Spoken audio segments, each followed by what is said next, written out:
Throughout the history of the NBA, there are certain players that we were certain were just going to be stars one day. Players that we thought, just from our gut, regardless of what the scouting report said, that they were going to be stars one day, and sometimes we're right. Giannis Antetokounmpo, Rudy Gobert are perfect examples. And today I want to talk about 25 NBA players that were supposed to be stars, but just aren't. They just aren't. A lot of these players are players that we perceive as busts, but a decent amount of them actually are not. But we'll talk about them as we go. Now, before we get started, a quick word from the sponsors of this video, the Let's Keep It a Buck podcast. Yeah, boo. It's alright, man, I know. Now, I mentioned it at the end of my last video, but I am starting a podcast with some of my close friends where I talk about weekly NBA news, but more so on the drama side of things and just culture in general. I know this channel is more information driven and y'all don't really get to know me more on a personal level, so this podcast should give y'all the opportunity to do just that, along with more NBA talk from me that just wouldn't make it on this channel. All the links will be in the description below, but now that that's said, let's go ahead and jump back into the video and let's get started with the first entry. Jared Sullinger. Now, I vividly remember the year before Jared Sullinger got drafted. He was one of the most highly coveted prospects in that draft. Just look at this mock draft by Bleacher Report in 2011. They had the guy going number 1 overall. But after he declared to stay for another year at Ohio, his stock went down a lot, and he fell to 21 to the Celtics. And as a Celtics fan, I was excited. We were getting a player who was literally projected to be a top 5 pick the year before at 21. But he just never panned out to be a star. For a majority of his career, he was viewed as too big, and he just never became more than the 13 and 8 rebound with subpar efficiency guy. The last we saw him was 2017 when he signed with the Toronto Raptors after being let go by the Celtics in free agency the offseason prior. But in his last season, he only played 11 games due to an injury that sidelined him for half the season, and then he went back and forth from the league to the D-League, and then he was just traded to the Suns where he was inevitably waived. And that has been it for the legend that is Jay Sully.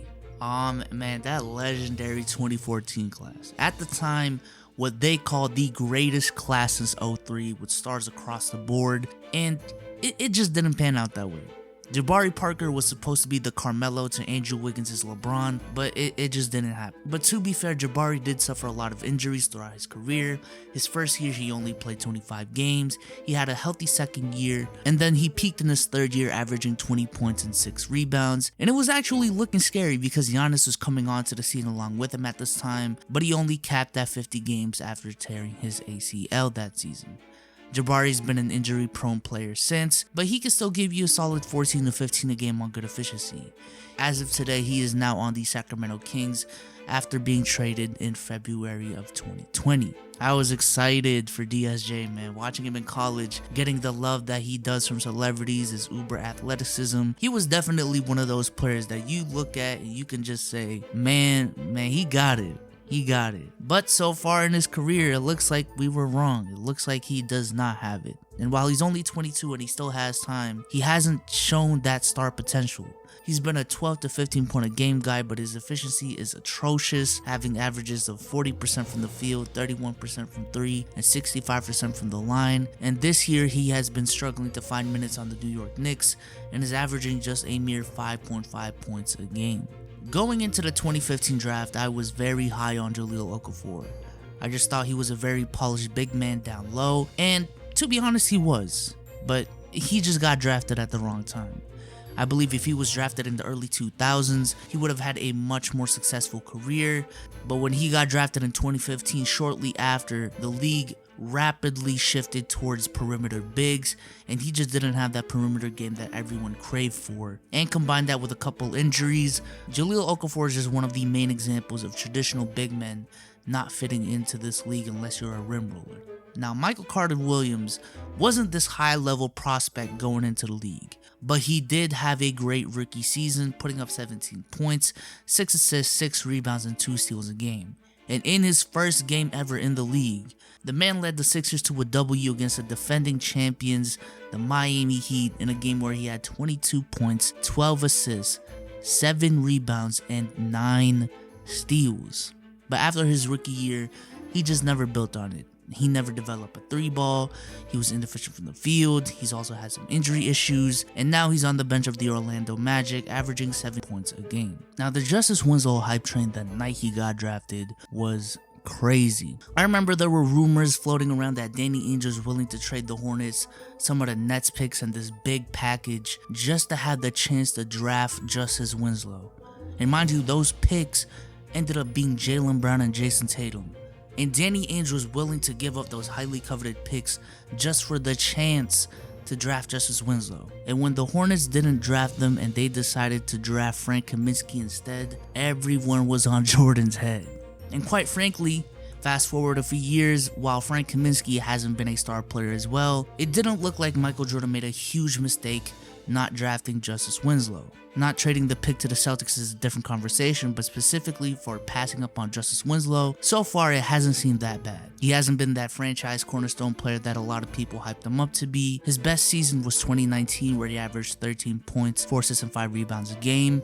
And while again, in the grand scheme of things, he has been disappointing. Recently, however, he's been praised for being a decent player when he's played at point, and he's a pretty versatile defender as well. Now, Perry Jones, like Jared Sullinger, was a player who was highly coveted after his freshman year as a great one-and-done player. But after declaring to stay another year at Baylor, like Jared Sullinger, his stock dropped. As a matter of fact, in the same article I showed you guys earlier, they had Perry Jones going 5th in that draft. But again, that star potential just never came.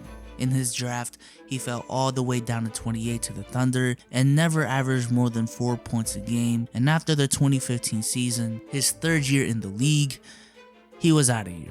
He was out of here. Now, many of y'all know I've made a decent amount of videos on Air Wiggy. If anything, some have credited me for the whole wave of people calling Wiggins a bust. But to put it shortly, Andrew Wiggins going into the draft was touted to be a player with talent on the levels of Tracy McGrady at the very least. And while he's put up the volume, averaging 20 points a game in his career, at best 24 a game, he just hasn't had that game-changing impact that many thought he had. And after 5 years with the Minnesota Timberwolves, the team decided to trade him to the Warriors in exchange for D'Angelo Russell, and the verdict is still open on whether or not Andrew Wiggins is actually not as bad as we think he was in Minnesota.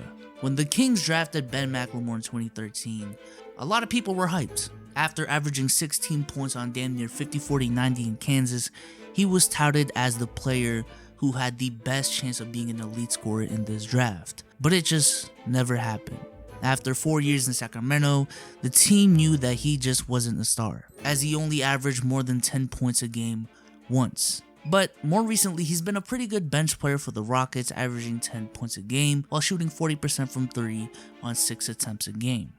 So not the star that everyone thought he'd be, but he's still a pretty solid role player in today's NBA. When the Celtics took Jason Tatum in the 2017 draft, I honestly thought they were making a mistake, because Josh Jackson was taught to be a player with Kawhi Leonard, Jimmy Butler, Paul George potential. And little did I know that that's exactly what Jason Tatum is right now. But again, it just never happened for Josh Jackson. In his 3 years in the league, he's been a 10 to 13 point per game scorer, and it's been on horrible efficiency. Like, he's averaging 10 to 13 on 42, 30, 65 splits. And in just 2 years, the Phoenix Suns decided it was time to trade him to Memphis, where he's been actually having a decent stretch the 5 games before the season ended. European Kobe, what a legend. Yes, going into the draft, Dante Exum was getting comparisons to the one and only Kobe Bryant, and my god, they were wrong. He never averaged more than 8 points a game and just isn't a good NBA player. He's had his good games here and there, and he was a decent bench player for the Jazz, but it didn't take long for people to realize that he wasn't going to be a star. Nonetheless, be the next Kobe Bryant. Now, Stan Lee going into the draft had similar hype to Ben Mclemore and Justice Winslow. People thought he was a very solid wing scorer that had great potential on the defensive end. Sort of like what Jaylen Brown has become. I vividly remember watching this Ball is Life documentary on him, and I immediately thought, man, this guy's a winner. You can't really pass up on him, or at the very least, you can't go wrong with having him on your team. But the reality is, he showed no signs of it in his first 2 years, averaging just 8 points and 4 points respectively.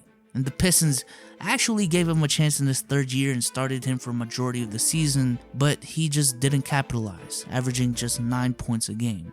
And after that, he got traded to the Pelicans, and this season he signed with the Raptors and has been in and out of the G League. Emmanuel Mudiay, aka the next Russell Westbrook. I remember when Denver drafted him, everyone thought the Nuggets were going to get a stud of a point guard with uber athleticism and shifty handles, and while yes, he had an okay rookie year, he just never improved on it. And on top of that, he also had some little injury problems. And in his third year, he was traded to the New York Knicks, where he actually had a decent year in 2019, averaging 15 points a game, and now he's on the Utah Jazz as a backup point guard, averaging 7 points a game on decent efficiency. Not the next Russell Westbrook, but a solid backup point guard. T-Rob was a beast in college. I remember being on the Thomas Robinson hype train in his draft. I just thought you were getting a high energy player who averaged 18 points and 12 rebounds in college, but man, the Kings gave up on him really easily. After drafting him in the top 5, they traded him to Houston at the trade deadline of his rookie year, and he's been a journeyman throughout his career ever since, bouncing from Sacramento to Houston to Portland to Philly to Brooklyn, finally ending his NBA career with the Lakers in 2017, and was never more than a 5 points and 5 rebound guy. I was a big fan of the Celtics picking up James Young in 2014. I just thought the guy had great scoring potential, and I thought he was going to be, the next James Harden. Not the 30 point per game scorer that we know now, but what he was in OKC, at least off the bench. But no, it just wasn't meant to be. He was always in the G League, and when he did get to go on the floor, he didn't really make the most of it, just averaging 2 to 4 points a game, and again, not even on good efficiency. The last we saw of him was in Philly 2 years ago, where he played just 6 games. Now, Larry Sanders wasn't this high-level prospect going into his draft, but after averaging 10 points, 10 rebounds, and 3 blocks in his third year, the Larry Sanders hype train did grow. But the season right after that season, he suffered a lot of major injuries that made him only play 20-ish games that year. And aside from those injuries, what really caused his fall off from the league was because of his reputation, as he had some legal issues off the court, and he also violated the league's drug policy in 2015, both with a marijuana case and with other substances. He ended his career in 2017 playing just 5 games for the Cleveland Cavaliers. That 2016 draft was a personal one for me, because that draft was known as the Ben Simmons, Brandon Ingram, and everyone else draft. And when the Celtics had the 3rd pick, literally no one knew who they were going to draft. For the people who believe in just drafting the best player available, that player to them was Chris Dunn out of Providence. The guy was believed to be this next Chris Paul or John Wall type of player, mostly because he's a 6'3" point guard who is a pretty efficient scorer, who can dish out the ball, albeit on mediocre assist to turnover ratio, and he also averaged 2 to 3 steals a game. But that game just never translated to the NBA in any significant way. At best, he averaged 13 points, 6 assists, 4 rebounds and 2 steals, which is actually pretty good in his second year, but in the 2 years since, he hasn't built on that year and has had injury problems as well. Like I said, that 2014 draft was supposed to be the best draft since 2003. I kid you not, I vividly remember people talking about how this draft had 7 to 8 star caliber players in the top 10, and Marcus Smart was one of them. After a successful second year in college where he averaged 18 points, 5 assists, 6 rebounds, and 3 steals. Mind you, when the Celtics drafted him, they didn't have Isaiah Thomas yet, and then in the season they traded Rondo after 20 games. So Marcus Smart was supposed to be the future star guard of the Boston Celtics, but the reality is he just hasn't been. Now luckily, because of Isaiah Thomas, because of Kyrie Irving, and because of Kemba Walker, that hasn't been emphasized and it hasn't been a big deal. But prior to this year, Marcus Smart never averaged more than 11 points a game, and his efficiency was historically horrific. But as we know, Smart has been a Celtic favorite. He's one of my favorite players, and it's been primarily due to his defensive capabilities and just being a great leader for the team despite not having the numbers to back it up. And he is now known as one of the best role players in the league because of everything I just said. So yes, he hasn't been the star guard we drafted him to be, but he's been an integral part in one of the best teams in the league for the past 3 to 4 years. Tyreke Evans, the 2010 Rookie of the Year, where he averaged a great 20 points, 6 assists, and 5 rebounds. After his rookie year, he was supposed to be a star in the league. I mean, he just won Rookie of the Year, but he just never ended up being that. You know, that's kind of the theme of this video. But the thing is, he actually hasn't been a bad player. Everywhere he's gone, he's giving you 15 to 16 points, 5 to 6 assists, and 5 rebounds a game on decent efficiency. And in 2018, he actually had a resurgent year, putting up 19, 5, and 5 for the Grizzlies on terrific efficiency. But I don't know exactly what happened after that, because he signed with Indiana the year after, and then he had the worst season of his career, averaging just 10 points a game on trash shooting splits. And he just hasn't been given a chance since, as he has not played in the 2020 NBA season. When Austin Rivers was drafted, I think a lot of people expected him to be what Steph Curry is to Dell. That player with the NBA dad that would have a far better career than their dad. And with him being drafted with Anthony Davis, a lot of people thought that the Charlotte Hornets had a star duo on their hands. But like many of the players on this list, again, it's a theme, it just didn't happen. He never even became a full-time starter for the team, and in his third year he was traded to the Clippers, where he eventually turned out to be what we know him as today, a decent backup point guard that can shoot the 3-ball. Michael Beasley was the second overall pick in the 2009 draft after the Chicago Bulls drafted Derrick Rose, and for good reason. As a freshman, Michael Beasley put up 26 points, 13 rebounds, 2 blocks on 53% from the field and 38% from 3. I mean, how could you not draft that guy in at least the top 3? But by his second year, the Heat didn't think 15 points and 6 rebounds was good enough, and he was traded to the Minnesota Timberwolves for cash and a second-round draft pick. Now that seems really harsh, but keep in mind that they did this to clear up salary cap that they used on LeBron James and Chris Bosh. So I think for the Miami Heat, it worked out fine. However, going back to Michael Beasley, his first year in Minnesota, he actually averaged 19 points and 6 rebounds, which was good. But the season after, he only averaged 12 points a game, and an injury sidelined him for 30 games of that season. And since the 2011 season, he has been a journeyman role player throughout the league, and he was last seen on the Los Angeles Lakers in 2019, averaging just 7 points a game. We all remember Alfred Payton's draft picture, one of the goofiest draft pictures out there. A lot of people thought that Alfred had Rondo-like potential, being a very good pass-first player who could play decent defense. And while Alfred Payton so far in his career has not been that star player, he's actually still been a decent player. He's been the primary starter every year of his career, and he's good to give you 10 to 12 points, 6 to 7 assists, 4 to 5 rebounds a game, albeit on trash efficiency and a lack of a perimeter game. Man, I remember that 2013 draft. Nerlens Noel looked so sad that he went all the way down to 6. Because before he tore his ACL near the end of his freshman year in college, the man was phenomenal, putting up 11 points, 10 rebounds, 2 steals, and 4.4 blocks a game.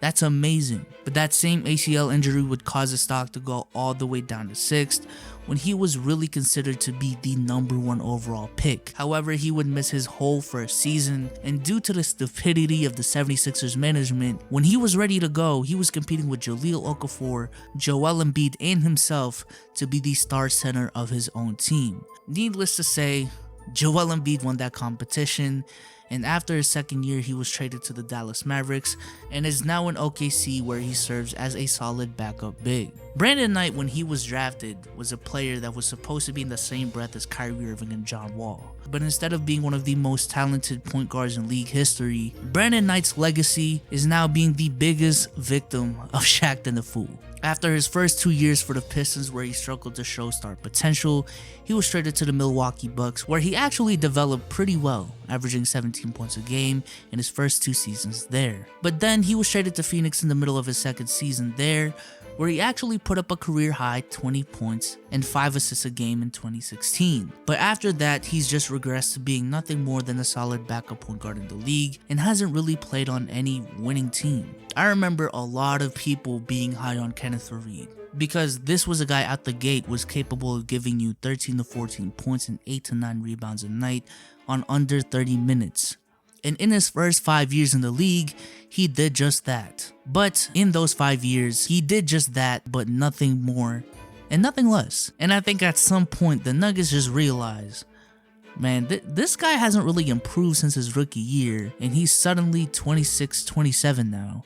And after that, he was put on the bench, got less minutes, and the last we saw of Kenneth Faried was 2019, where he played for the Brooklyn Nets and then the Houston Rockets, where he averaged, oh you guessed it, 13 points and 8 rebounds again. If this video does well, I'm going to do a part 2 because I know I missed a lot of people, so smash that like button. I'm just doing the recording right now, but I can bet you this video is going to be really long, and I didn't want to make a whole documentary on this. So once again, if you want to see a part 2, leave a like, subscribe to the channel if you haven't already. Go check out the podcast, man.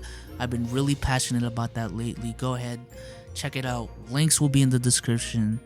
But with that being said, I'm out. Peace.